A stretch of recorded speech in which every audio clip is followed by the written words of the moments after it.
Hey, wait, is this thing on? Oh, it is. Hey guys, this is, Editor Agent here, and I just wanted to inform you that we have a new goal, and the new goal is 1,000 subscribers by the end of the year. Yeah, I know, it's a big goal from where we're at right now, but I believe in you. And, you, the viewer, yeah, you, if you look down slightly, yeah, keep looking, more. You see that? Yeah, that's the subscribe button. If you press it, you'll get notified about my videos and content. And every time I post, you will know about it. So yeah. And if you press the like button, you will show even more people about this spectacular content that you so love and enjoy. And also, just a random fact on the screen. There's just, new content that's going to come out when we reach 1,000 subscribers. I'm totally not spoiling anything, of course. But yeah, you know, editor editor agent, I guess, is probably writing some stuff on the screen. If he is, make sure you don't pay attention to it. Yeah, don't worry about it. I am not a sellout, by the way, so yeah, don't worry about what it says on the screen. Just completely ignore that. But yeah, I've wasted your time enough. Unless you didn't do it. If you didn't do it, I'll wait. No, but like seriously, do it. Okay, so you probably did it by now. Back to your regularly scheduled program. What's up? You already read the title, so let's just get into it. What if Deku was the son of All For One? We start off with Inko Midoriya walking Izuku down the street. Izuku is looking at all of the people on the street, wondering why he looks so different. Izuku in this what if has white hair and red eyes, just like his father. Izuku's walking and he sees all of the people and he realizes that he likes people and that people aren't bad. His mother, looking at him, gives him a warm smile and informs him that they're walking down the street just to go get some groceries. Izuku then explains, saying, "Alright," and they continue walking. They make their way home, and when they get home, they see someone they weren't expecting. All For One. All For One is sitting on the couch watching TV. Inko immediately gets in front of Izuku, saying, "What are you doing here?" All For One then says, "Relax, Inko. It's my son. Of course I'm not gonna hurt him or you. I respect and love you both too much." And then she says, "If you respect me, why are you here? We had a deal." And All For One says, "Yes, we did have a deal, but I wanted to see my son." Izuku then says, "Oh, hey, Dad." Inko then says, "Stay right here, Izuku." All For One then teleports behind Inko, picking Izuku up and throwing him up into the air and catching him while Izuku is so excited. Inko then looks at him with an angered look, and All For One says, "Okay, alright, I'm sorry." And he puts Izuku back down. He then says, "Inko, I understand that you don't really want him to be anything like me." And she says, "Of course I wouldn't. You know who you are." And he says, "Okay, that one was fair. But still, I want to get to know my son, and I still love you." And she says, "I lost all my love for you when I found out who you are and what you've done." And then he walks up to her and says, "That's not true. Because if it was, you wouldn't even let me be here. And no matter what I said, you wouldn't allow me to be here." She then says, "There's no point in talking to you since you can just come in here if you wanted to." He says, "Fair enough." And then he begins to go back to the couch. He then informs her that he's going to be giving her a lot of money every month so that her and Izuku can get out of this mediocre house and into something a lot better. She then asks him where the money's coming from, and he says, "Relax, I have a quirk that allows me to copy anything I see." And she then says, "Oh, okay." She is then asked by All For One, "So, Izuku is about 3 years old right now, isn't he?" And she immediately gets angry at him and says, "No." He says, "But I haven't even," and she says, "No." He says, "Okay, but no, if you ever need my help or if anyone ever threatens you or anything, just know that I have some proteges that I'd like for them to meet Izuku. She then says that they'll never get to see Izuku, and I don't know who you have, but they're not talking to my son. All for One shrugs, saying, okay, and he leaves. Inko then says, Izuku, are you ready for dinner? And he says, yes. We then skip to when Izuku turned 4 years old. When Izuku turned 4 years old, at this point he'd already been living in a very big mansion. The amount of money that All for One gave them on a monthly basis was a lot, like $1 million a month. So yeah, they were living pretty well. Inko didn't have to work, which she was okay with because she had to beat the literal, embodiment of morality and justice into Izuku all the time. Because she didn't want him to turn out like his father and be evil, so she always told him to take care of people and to protect the weak and to never do anything wrong. Izuku, like all children, got tired of this because she was suffocating him with knowledge. She wanted him to do this and this alone and nothing else. Izuku didn't have a life at this point, but he was 4 years old, so it's fine. Afterwards, when Izuku turned 4 years old, she didn't even take him to the quirk doctor because she knew for a fact he had a quirk. And she knew for a fact who it took after. Izuku's quirk was foretold by his father, All for One. All for One had essentially acquired a quirk that allows his DNA to become dominant, and that once his DNA is there, his quirk will modify itself to get rid of all of the defects and the useless parts and just to leave the good parts. So Izuku has all of the powers of All for One just without any of the weaknesses, like the overloading or can't being able to use multiple quirks at the same time, stuff like that. He doesn't have those problems. So Inko immediately tries to teach him, all about respect and justice and all of that, but Izuku isn't really having it. By the time he's 4 years old, he's pretty smart for a child. He's memorized his entire, neighborhood, and that's one of his quirks, which is called Layout, which basically just allows him to map any area he's been around at least once. And also his intelligence has been boosted by a quirk he also has, so he's a lot smarter than most people expect. He's unlocked a couple of quirks around 15, but we won't go into them specifically. When Izuku feels like it, he walks outside one day. He begins walking down the street, knowing exactly where he's going. He's going to the store. Izuku decides that, he's going to get some candy. He's walking down the street and he sees a person. This person is staring at him, but Izuku doesn't have to look at him to know he's staring at Izuku. He wonders if this man is homeless or something, but he does seem to have a knife. The man is thinking to himself, why? Why do kids like him get to have such fancy stuff? He's a child. He looks no older than maybe 5. Why does he get to have all of this, but I don't even get to have a house? People treat me so badly, even though I haven't done anything. It'll be okay. He doesn't need it anyway. He couldn't even use it if he wanted to. He's 4. Maybe I should just ask him. He is a kid after all. He begins following Izuku, and Izuku notices. He doesn't say anything, and the man slowly walks in front of him with a smile on his face, bending down to one knee, saying, "Hey, son, I don't have any money. Can you give me some?" And Izuku then looks at the man and says, "I cannot. I don't have any." And the man says the kid is lying. He then tries to grab Izuku, and Izuku is being pulled in every which way. And he says, "Look, kid, give me the money or it's over for you." Izuku is completely calm because he has level 2 invulnerability, which means he's immune to bullets and rocket launchers. So a knife isn't going to do anything to him. And if he really wanted to, he could smack this dude into nothingness just by the sheer force of his ability. He's so strong that he could just kill him right now.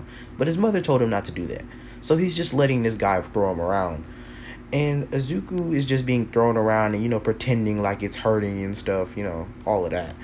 And that's when a man shows up. A man shows up and walks over to him. He has a whole bunch of hands on him. And he touches the guy on his shoulder coming from behind him. And the guy starts screaming out in pain. And he says, "How about you stop messing with the child, sir?" And the dude turns around to see it's Shigaraki. And because he knows who Shigaraki is, he immediately gets scared and immediately starts running away, saying, "I'm sorry," clenching his shoulder, which is partly decayed now. Izuku then looks up at the weirdly dressed man, walking over to him, asking him, "Why did you save me?" And the man saying, "Because I'm what is essentially your big brother." And he says, "No, I couldn't be related to someone as weird as you." And Shigaraki immediately falls to his knees, almost crying. And he says, "That was hurtful, but you appear to be a smart young kid. So, you have to have known that guy had no good intentions for you." Izuku says, "Yes, I know, but there's no point in fighting weak people. Of course, you can't hurt the weak." And he thinks to himself, Shigaraki saying, okay. Not what I was instructed to do, but this is a start." Izuku then says, "Well, okay, Handman." And then he immediately falls saying, "Wait, my name isn't Handman, it's Shigaraki." Izuku then says, "Okay," and continues walking, nonchalantly. And Shigaraki says to himself in his head, "That kid is just like his dad." Izuku begins walking and is on his way home. And is just walking, enjoying the view, when he comes across another man. And this is Overhaul. And he just looks at him, and this man looks down at him, saying, "Oh, hello there. How you doing?" And Shigaraki has blood on his clothes. Izuku then says, "Oh, yeah, how you doing?" And he walks straight past him. Overhaul thinks to himself, he looks just like Master. Must be his kid. Good thing he didn't see what was behind there. And Overhaul then touches the ground and sends some spikes of, earth back down the not even really hallway, down the alley, and someone screams in pain, being, silenced. And then he says, "Well, that's a job well done." And he continues walking. We then time skip to when Izuku was around 10 years old. At this point, he's been introduced to Shigaraki and Overhaul multiple times now, and his father has explained that those two are his disciples, or proteges, and that he's grooming them to be really powerful, and that Izuku can consider them his big brothers, and if he ever needs anything, to just call those two. Izuku's formed a really good relationship with them, which is to Inko's dismay, but they don't seem to be doing anything outright nasty to Izuku, so they're not teaching him to be a murderer or anything, so at least that's good. Izuku decides that he wants to be a hero due to all of the forcefulness of Inko wanting him to be a hero desperately. He becomes a hero, and of course she contacts All Might. The reason she can contact All Might is because All Might knows who she is and knows who Izuku is. All Might is immediately informed of the situation, and Izuku is met with one All Might. All Might asks Izuku if he wants to be a hero. Izuku says, "Yes, I do want to be a hero. If I didn't want to be a hero, why would you be here?" All Might then actually sweat drops a bit, saying this kid is definitely related to him. And then they begin to talk, and he says, "Okay, so you want to go to UA?" Izuku then says, "Yes." And then All Might asks about his school, and Izuku says, "I don't need to go to school. My intelligence is beyond that of everyone here who's not a genius." And I'm talking about in Japan, not in this building. And he believes him, All Might believes him, saying, "Okay, then school is not necessary. Will you have 5 years to work on your quirks and abilities?" Izuku then says, "Sure, why not?" Izuku is then told by, his mother to respond better than that and bow. Izuku does so frightfully. And then Inko pulls All Might to the side saying, "Look, All Might, this kid has been by himself for a long time, and he's hanging out with people I don't want him to hang out with. Do you have anybody else he could maybe train with over the 5 years or anything? We really don't want him to be accustomed to being alone. That breeds, misunderstanding and no empathy. He can't relate to people because he doesn't consider himself a person. We need to give him some social life." And All Might says, "Ah, I see. Young Midoriya." And Izuku immediately gets up saying yes. He then says, "I have a couple stops to make. If you could follow me, I'd like to introduce you to two of my proteges." And All Might takes him to Bakugo's house, knocks on the door. Bakugo opens the door saying, "What do you want?" And then he stops when he sees All Might and bows saying, "Oh, Master, I'm sorry. I thought you were someone else." He then looks to see Izuku right on side of him and saying, "Master, who's that?" And All Might then says, but before he can finish, Izuku says, "I am Izuku Midoriya." And he puts his hand out to shake it, and All Might warns him not to do this, but then Bakugo looks at him with a very weird, angrily look, and starts growling, saying, I don't need you to extend your courtesies. What, do you have sympathy for me or something? How dare you? And then All Might tries to calm down the situation because Bakugo is trying to get mad for whatever reason. Izuku then just decides that, he doesn't really care and apologizes. The Bakugo is introduced formally and told why Izuku is here and what's for, and All Might is basically then kind of insulted a little bit when, Bakugo says, so basically you called this kid over here just to be my friend? You want me to play babysitter? And Bakugo is then told by All Might that he'll double his training and will spend more time with him if he spends time with Izuku. Bakugo immediately changes his tune, saying, how you doing, Izuku? How's your day going? And All Might then says, it's a shame that I have to bargain with this boy in order for him to care about people. And Izuku shakes his hand, saying, oh, are we friends now? And Bakugo says, of course not, but I'll tolerate you now. Izuku says, well, that's good. All Might then says, I have another place to go, thinking to himself where I'm running out of time in my transformation. They go to Endeavor's house and ring the doorbell. One of the guards opens the door to see All Might, and All Might is immediately let in because of his reputation and also because of the fact that he's, a friend of Endeavor. Endeavor walks out seeing All Might and says, what are you doing here? And All Might says, I have a friend for Todoroki. And then he says, you mean Shoto? And All Might then says, oh, right, yes, Shoto. He then calls for Shoto, yelling, being very lazy and not walking back there. Izuku picks up on this. Shoto walks out seeing Izuku and then looks at him weirdly. And Izuku looks at him weirdly. And then they both say at the same time, you have my colors. Because Izuku's eyes are red and his hair is white, and Todoroki's hair is white and red. They then walk up to each other and then start laughing. And All Might says, thank God that didn't go badly. Anyway, he continues on just talking and stuff like that. And then they become friends a lot quicker. He says that he wants to train with them for, the next 5 years before they can actually go to UA. And they're fine with it. Shoto has no issues with it, and it's all around just cool. And then they leave.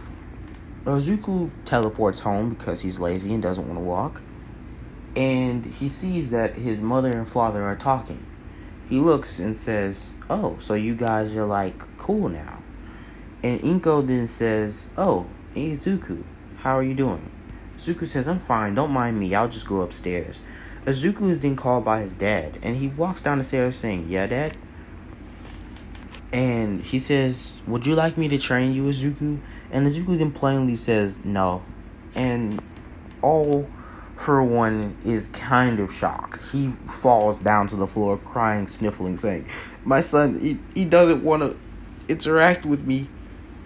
And Inko then rubs his back, saying, it's okay, he's just not used to you. And then he falls to the ground even harder, saying, of course my own son isn't used to me. And then he gets up, reforming himself and putting himself back together, saying, so, have you been tracking his power like I asked you to? She then says, yes, I have. And he asks, what did she find? And she says, right now he's about at 17. And he says, oh, okay, that's faster than I thought. And then she says, yes, it is. It's fine. He'll be pretty powerful in no time. I'm sure he's already more powerful than most people in Japan right now. Inko says that's not something to be proud of. But with that, I think we're going to end this episode. If you guys enjoyed the episode, leave a like, comment, subscribe. All of the other stuff that people do when they're watching videos. So make sure you do that because, yeah, it's important to, somebody. So do it. Ring that notification bell and, So, like I said already, subscribe, comment, and like. Do the whole shebang, right? Just do it, right? Because I'll wait. I'm still waiting. If you haven't done it, I'm still waiting.